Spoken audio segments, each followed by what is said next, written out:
बिस्मिल्लाहिर्रहमानिर्रहीम अस्सलाम वालेकुम। आई एम ख्वाजा मोहसिन इनाम। स्टूडेंट्स, इस लेक्चर में हम सीखेंगे कि हम non homogeneous system of linear equations को बाय मैट्रिसेस कैसे सॉल्व करते हैं। आइए शुरू करते हैं। Students, this is second problem of exercise 3.5। Statement is use matrices to solve the following system. ये इस प्रॉब्लम का सेकंड पार्ट है। इसके टोटल 3 पार्ट्स हैं। अगर आपने इस पार्ट को अच्छे अंदाज में समझ लिया तो आप रिमेनिंग पार्ट्स बआसानी खुद सॉल्व कर लेंगे। स्टूडेंट्स, सबसे पहले ये देखें कि क्या तीनों इक्वेशंस के अंदर सीक्वेंस सेम है, यानी सबसे पहले x1 वाली टर्म्स, फिर x2 वाली टर्म्स, फिर x3 वाली टर्म्स इक्वल टू कांस्टेंट्स। हां, बीच में कोई टर्म्स मिस हो सकती हैं, जैसे अगर यहां पर x2 वाली टर्म मौजूद ही ना हो तो फिर x1 के बाद यकीनन x3 वाली टर्म ही आएगी। ये सीक्वेंस चेक करने के बाद आप सिस्टम ऑफ इक्वेशंस को मैट्रिक्स इक्वेशन में कन्वर्ट कर दें। आप यहां लिखेंगे कन्वर्टिंग सिस्टम इनटू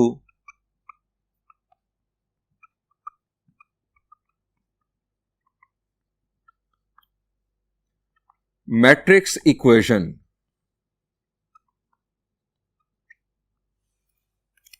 अब मैट्रिक्स इक्वेशन बनाने के लिए सबसे पहले आप बनाएंगे मैट्रिक्स ऑफ कोएफिशिएंट्स।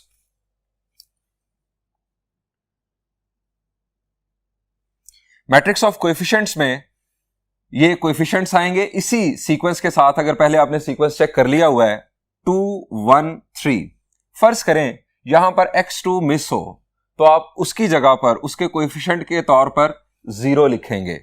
यह आ जाएगा 2 1 3। कोई भी अगर अननोन मिस होगा तो उसके कोएफिशिएंट के तौर पर यहां पर 0 लिखा जाएगा। ये बस आपके पास कंफर्म होना चाहिए कि जो फर्स्ट कॉलम है ये x1 के कोएफिशिएंट्स होंगे, सेकंड कॉलम x2 के कोएफिशिएंट्स और थर्ड कॉलम x3 के कोएफिशिएंट्स। नेक्स्ट वी हैव 1 1 -2, 1 1 -2, -3 -1 2, -3 -1 और 2। सेकंड स्टूडेंट्स, हम बनाएंगे मैट्रिक्स ऑफ अननोन्स। हमारे पास अननोन्स है यहां पर x1 x2 और x3। इसी सीक्वेंस के साथ आप लिखेंगे। अगर यहां पर x y और z होते तो यकीनन यहां पर x y और z आ जाते। इक्वल टू, यहां पर आ जाएंगे कांस्टेंट्स इक्वल के राइट साइड पर जो मौजूद हैं 3 0 और -4। स्टूडेंट्स, इस 0 की वजह से ये जो लीनियर इक्वेशन है ये बुनियादी तौर पर होमोजीनियस लीनियर इक्वेशन है। ये दो इक्वेशंस नॉन होमोजीनियस हैं, लेकिन अगर एक सिस्टम में एक भी इक्वेशन नॉन होमोजीनियस हो तो वो पूरा सिस्टम नॉन होमोजीनियस कंसीडर होगा।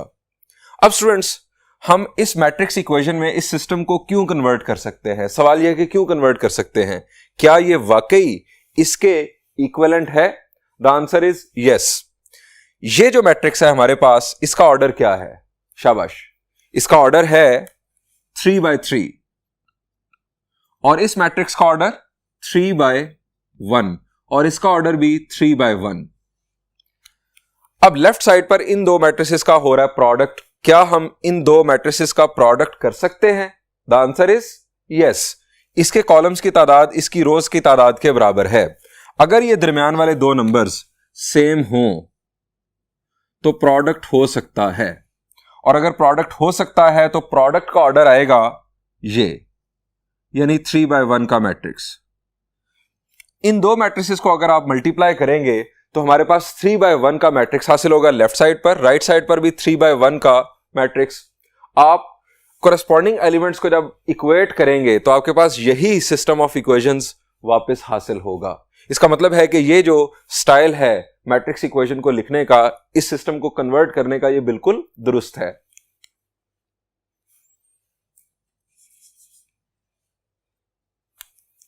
स्टूडेंट्स, अब हम इस मैट्रिक्स को नाम देंगे ए का, इसे x का और इसे b का, और हम इस मैट्रिक्स इक्वेशन को लिखेंगे ax is equal to b।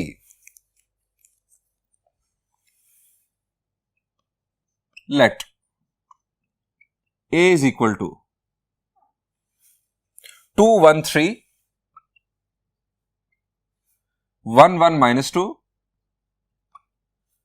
minus 3 minus 1 2.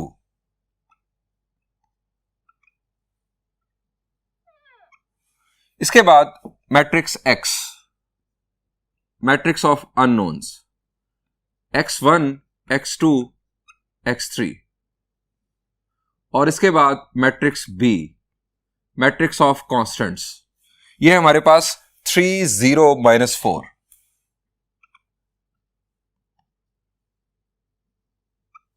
अब हम स्टूडेंट्स इस इक्वेशन को, जिसको हम नाम दे देते हैं 1 का, हमने इसे कह दिया A, इसे कह दिया X इज इक्वल टू, इसे कह दिया B. हम इसे लिखेंगे, now 1 can be written as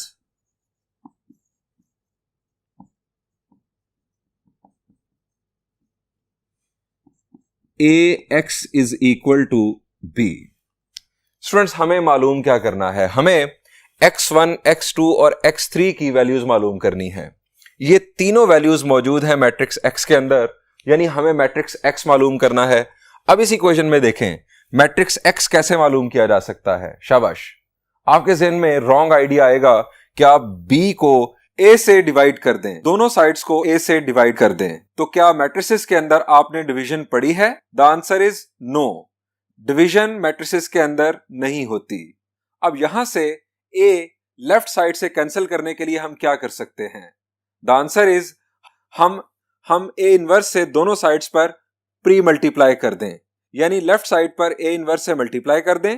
A inverse into A हमारे पास हो जाएगा identity matrix. Identity matrix into X will be X is equal to, right side पर भी आ जाएगा A इनवर्स, यहां पर A इनवर्स इंटू B, यानी हम इसे लिखेंगे X is equal to A inverse into B. हमें स्टूडेंट्स A इनवर्स मालूम करना है. अब A इनवर्स सिर्फ और सिर्फ उस सूरत में मालूम किया जा सकता है अगर मैट्रिक्स A नॉन सिंगुलर हो, यानी इसका डिटर्मिनेंट नॉन जीरो हो. इसको नाम दे दें इक्वेशन 2 का. अब हमें A इनवर्स मालूम करना है, और A इनवर्स मालूम करके हमें यहां पर लाके वैल्यू पुट करनी है A इनवर्स की और B की. देन उन मैट्रिसेस का प्रोडक्ट करके हम मैट्रिक्स X मालूम कर चुके होंगे. अब स्टूडेंट्स A इनवर्स के लिए फॉर्मूला जरा रिकॉल करें. शाबाश, A इनवर्स का formula 1 over determinant of A into adjoint of A. हमें डिटर्मिनेंट ऑफ A चाहिए, हमें एडजॉइंट ऑफ A चाहिए. अब पहले मैं आपसे पूछूंगा कि आप एडजॉइंट ऑफ A जरा सोचें कैसे आता है. शाबाश, एडजॉइंट ऑफ A ये है हमारे पास 3x3 ऑर्डर का मैट्रिक्स. अगर 2x2 का मैट्रिक्स होता तो बड़ा आसान था कि इन दो एलिमेंट्स की जगह बदल दें, इन दो के साइन बदल दें, आपके पास डायरेक्ट एडजॉइंट आ जाता है. लेकिन 3x3 मैट्रिक्स के लिए एडजॉइंट का तरीकेकार क्या था, हम डिस्कस कर चुके हैं. आंसर इज, हम इस मैट्रिक्स का मैट्रिक्स ऑफ कोफैक्टर्स बनाएंगे और उसके बाद उस मैट्रिक्स का ले लेंगे ट्रांसपोज, तो वो मिल जाएगा हमें एडजॉइंट. अब हमें इन 9 एलिमेंट्स के 9 कोफैक्टर्स चाहिए. स्टूडेंट्स जब हम 9 कोफैक्टर्स मालूम कर ही रहे हैं तो हम कोफैक्टर्स की मदद से ही डिटर्मिनेंट मालूम कर लेंगे. अदरवाइज अगर आप इसका डिटर्मिनेंट डायरेक्ट एक्सपेंशन से अलहदा मालूम करें, फिर 9 के 9 कोफैक्टर्स आप मालूम करें, तो ये मेहनत थोड़ी सी ज्यादा हो जाएगी. हम ये करते हैं कि हम इसके 9 कोफैक्टर्स मालूम कर लेते हैं. उन कोफैक्टर्स में से 3 किसी रो के या किसी कॉलम के कोफैक्टर्स को यूज करके हम डिटर्मिनेंट भी मालूम कर लेंगे. अब मैं इसके कोफैक्टर्स मालूम करने जा रहा हूं. सबसे पहले हम मालूम करेंगे A11, यानी इस फर्स्ट रो के फर्स्ट एलिमेंट का कोफैक्टर. टू फाइंड हम यहां लिख देंगे पहले, to find A inverse we will find adjoint A and determinant of A. So अब हमारे दिमाग में बुनियादी तौर पर एडजॉइंट ऑफ A का फॉर्मूला है कि हमें कोफैक्टर्स चाहिए. हम कोफैक्टर्स मालूम करने शुरू करते हैं. सबसे पहले A11. अब कोफैक्टर मालूम करने का जनरल फॉर्मूला शाबाश रिकॉल कर लें. जनरल फॉर्मूला शाबाश, फॉर्मूला है -1 raised to power I plus j into MIJ उसी एलिमेंट का माइनर। अब यहां पर मैं लिखूंगा -1 रेज टू पावर 1 + 1। अब माइनर कैसे मालूम होगा? इसी एलिमेंट का, यानी इस एलिमेंट का। आप फर्स्ट रो यानी इसी एलिमेंट की रो और इस एलिमेंट का कॉलम छोड़ दें, रिमेनिंग जो आपके पास बचेगा उसका डिटर्मिनेंट बुनियादी तौर पर माइनर होगा। यानी ये मैं लिखने जा रहा हूं minor 1 - 2 -1 2।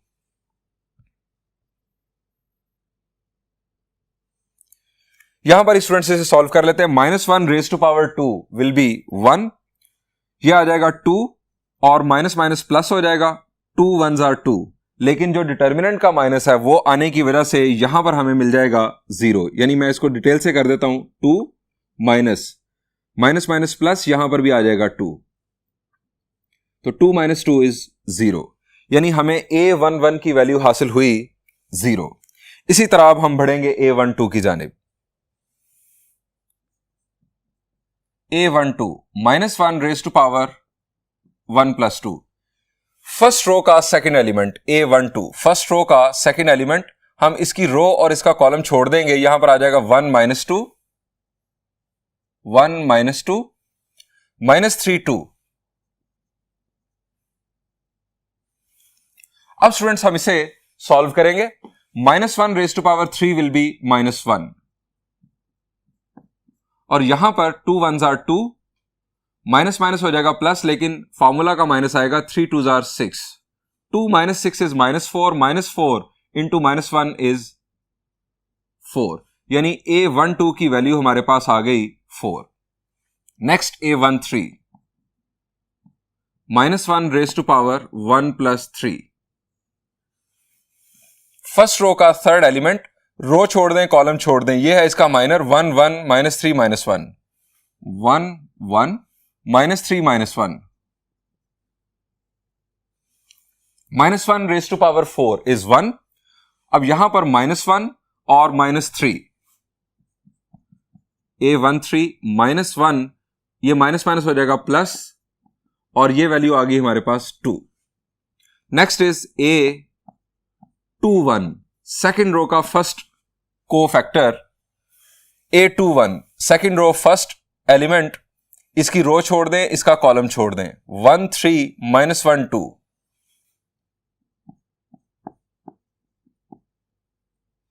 1 3 -1 2।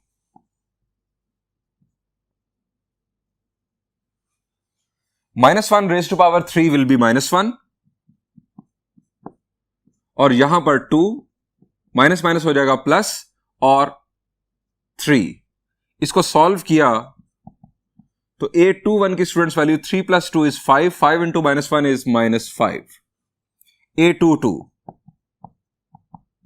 -1 raise to power 2 + 2। A22 second row का सेकेंड एलिमेंट, ये रो छोड़ दें, ये कॉलम छोड़ दें, 2 3 -3 2 2 3 -3 2 2 + 2 स्टूडेंट्स ये इवन। अब -1 रेज टू पावर इवन जो है वो 1 आ जाएगा, ये 2 2s are 4, minus minus plus, -3 into 3 is 9, 9 + 4 is 13। यह आ गया A22। Next A23 -1 raise to power 2 + 3। Second row third element, row छोड़ दें कॉलम छोड़ दें, 2 1 और -3 -1 -1 raise to power 5 will be -1 और -2 माइनस माइनस हो जाएगा plus, 3 1s are 3, 3 -2 is 1, 1 into -1 is -1। यह आ गया हमारे पास A23। अब हम मालूम करेंगे A31।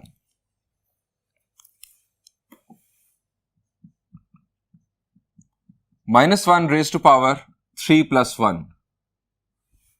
A31 students third row का फर्स्ट एलिमेंट, रो छोड़ दें कॉलम छोड़ दें, 1 3 1 -2 1 3 1 -2. -1 raised to power 4 will be 1. -2 -3 will be -5. A32. -1 raised to power 3 + 2. Third row का सेकेंड एलिमेंट, इसका हमने कोफैक्टर मालूम करना है. ये रो छोड़ दें, कॉलम छोड़ दें. 2 3 1 -2. 2 3 1 -2. -1 raised to power 5 will be -1.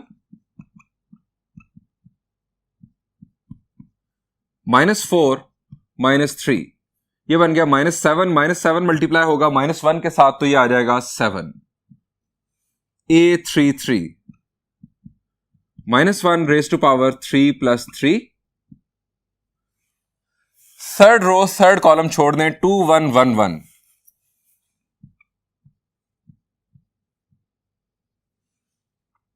-1 raised to power 6 will be 1. ये आ गया हमारे पास 2 - 1. It is 1. स्टूडेंट्स, हमारे पास 9 के 9 कोफैक्टर्स आ चुके. अब हमें मालूम करना है डिटर्मिनेंट और उसके बाद एडजॉइंट. हम डिटर्मिनेंट का यूजिंग कोफैक्टर्स फार्मूला यूज करने जा रहे हैं. हम यहां लिखेंगे सिंस. अब स्टूडेंट्स जरा फार्मूला रिकॉल करें. आप किसी भी रो या किसी भी कॉलम को बेस बनाकर कोफैक्टर्स का फार्मूला बना सकते हैं फॉर फाइंडिंग डिटर्मिनेंट. अब अगर मैं फर्स्ट रो को बेस बनाकर कोफैक्टर्स की मदद से डिटर्मिनेंट मालूम करना चाहता हूं तो मैं फर्स्ट रो के कोफैक्टर्स को उसी रो के कोरेस्पॉन्डिंग एलिमेंट्स के साथ मल्टीप्लाई करके सम कर दूंगा कुछ इस तरह से. Since A determinant is equal to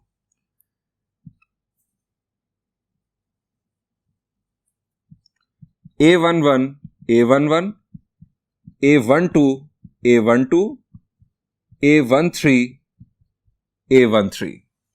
यानी ये मैंने फर्स्ट रो के एलिमेंट्स को उसी रो के कोफैक्टर्स के साथ मल्टीप्लाई कर दिया और सम कर दिया तो ये मिल जाएगा मुझे डिटर्मिनेंट. आप ये काम सेकंड रो को बेस बनाकर भी कर सकते हैं, थर्ड रो को बेस बनाकर भी कर सकते हैं या किसी भी कॉलम को बेस बनाकर कर सकते हैं. वैल्यूज पुट करें. A11 ये है हमारे पास 2 और A11 कोफैक्टर ये हमने स्टूडेंट्स फाइंड आउट किया था यहां पर 0. नेक्स्ट A12 1 और A12 कोफैक्टर ये स्टूडेंट्स हमने मालूम किया था 4.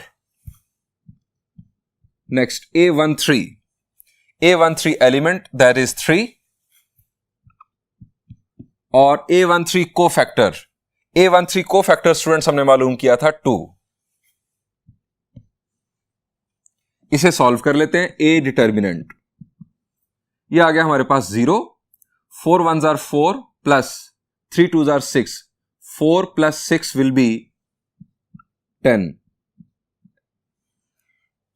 स्टूडेंट्स डिटर्मिनेंट आ गया non zero. Determinant non zero आने का मतलब क्या है? सिस्टम ऑफ इक्वेशंस के कितने सॉल्यूशंस होंगे? शाबाश, हम पढ़ चुके हैं. The answer is there will be only a single solution जिसे हम यूनिक सॉल्यूशन कहते हैं. स्टूडेंट्स डिटर्मिनेंट आ चुका. अब हमें एडजॉइंट फाइंड आउट करना है और एडजॉइंट किस तरह से आएगा? हम इन कोफैक्टर्स का बनाएंगे मैट्रिक्स और उसका लेंगे ट्रांसपोज तो बन जाएगा हमारे पास एडजॉइंट. फिर उस एडजॉइंट को हम डिटर्मिनेंट से डिवाइड करेंगे, हमें मिल जाएगा ए इनवर्स. ए इनवर्स हम जाकर पुट करेंगे इक्वेशन नंबर 2 में और उसको बी के साथ मल्टीप्लाई करने की सूरत में हमें हासिल होगा मैट्रिक्स एक्स. एक्स मैट्रिक्स के अंदर हमारे पास है x1 x2 x3. आइए कंटिन्यू करते हैं.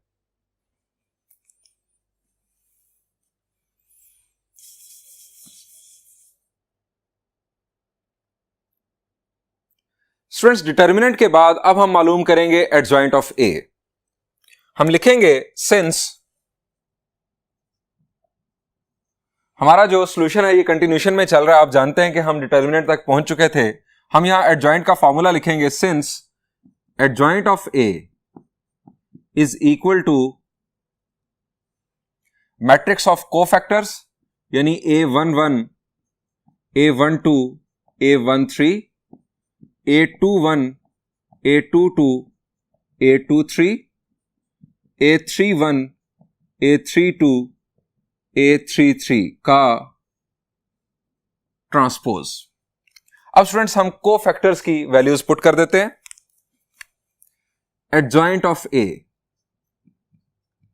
इज इक्वल टू, स्टूडेंट्स हमारा फर्स्ट कोफैक्टर 0, सेकंड कोफैक्टर हमारे पास है 4, थर्ड कोफैक्टर हमारे पास है 2। A21 है हमारे पास -5, A22 की वैल्यू है हमारे पास 13, A23 की वैल्यू है स्टूडेंट्स हमारे पास -1, A31 की वैल्यू है हमारे पास -5, A32 की वैल्यू है 7 और A33 की वैल्यू है 1।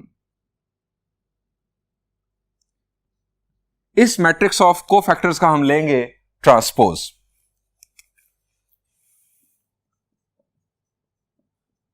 एडजॉइंट ऑफ ए, स्टूडेंट्स इस मैट्रिक्स का, मैट्रिक्स ऑफ कोफैक्टर्स का आप कर दें ट्रांसपोज। 0 4 2 -5 13 -1 -5 7 1।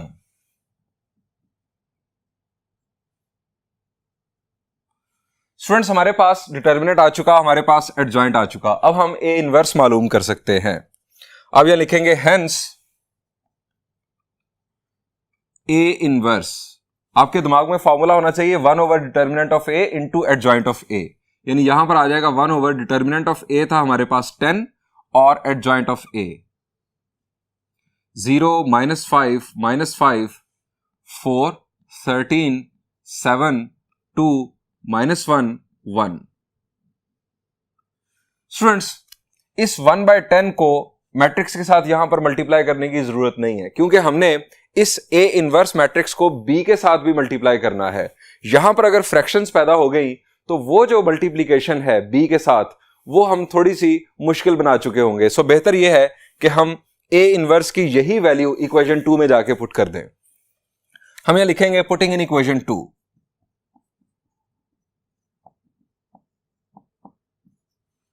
इक्वेशन 2 थी हमारे पास x is equal to A inverse into B. अब ए इनवर्स की वैल्यू हमारे पास 1/10,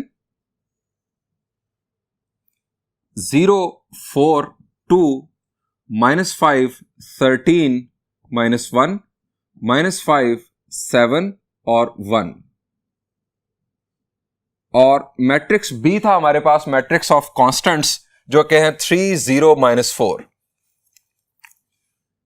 3 0 -4। स्टूडेंट्स अब हम करेंगे मल्टीप्लीकेशन। इस मैट्रिक्स को इसके साथ मल्टीप्लाई करेंगे। ये 3/3 का मैट्रिक्स, ये 3/1 का मैट्रिक्स। 3/3 और 3/1 प्रोडक्ट हो सकता है और प्रोडक्ट मैट्रिक्स आएगा 3/1 ऑर्डर का मैट्रिक्स। अब ये मल्टीप्लीकेशन परफॉर्म करते हैं। x इज इक्वल टू 1/10, इसको बाहर मौजूद रहने दें। फर्स्ट रो को कॉलम के साथ मल्टीप्लाई करेंगे तो हमें मिलेगा फर्स्ट रो का फर्स्ट एलिमेंट, बेसिकली एक ही एलिमेंट होगा। 0 इंटू 3 इज 0, -5 इंटू 0 इज 0 और -5 इंटू -4 इज 20। इसके बाद सेकेंड रो को कॉलम के साथ मल्टीप्लाई करेंगे। 4 3s are 12, 13 0 0, 7 4s are 28। Negative था तो ये नेगेटिव आ गया। 2 3s आर 6, -1 इंटू 0 इज 0 और 1 इंटू -4 इज -4।